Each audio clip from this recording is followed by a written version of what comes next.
¿vale? Y ahí, una vez de eso, empieza la pieza de Lander, que ellos y ahí, dentro de la pieza, teníais que decir que ya recibisteis el fichero con más o menos, ¿no? Sí, bueno, ahora Vale, perfecto. Y después de la pieza de Lander, lo que haríamos era, pues de alguna forma, el tema de euskera, y ahí era el final, que lo dejamos un poco, que es lo que habéis dicho de las pelotas. Sí. ¿Vale? Pues ahora, el final de euskera lo vimos el otro día, pero lo dice ella, pero lo decís entre todos, ves haciendo... Y lo mío de Isana las Isanas.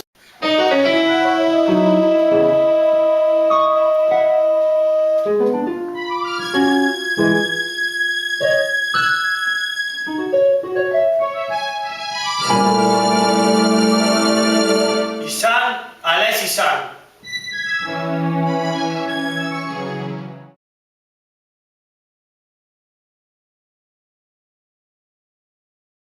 Me pintaron de arriba abajo dorado. Estudié 2 horas nada más. Y dicen, estarás 2 horas de 2 horas. Vamos.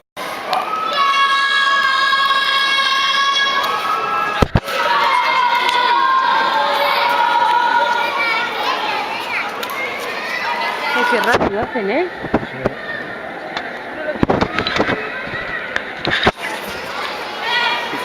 Pero luego quiero salir así por la calle, ¿eh?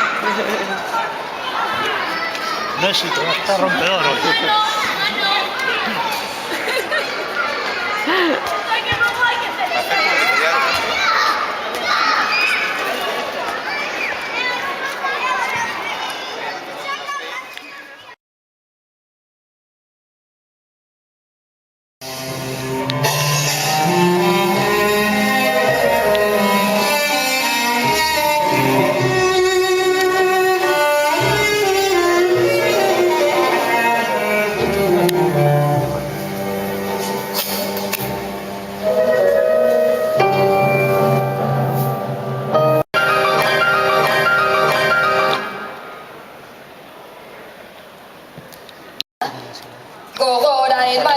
El espejo de la cultura que estudia los más advertidos.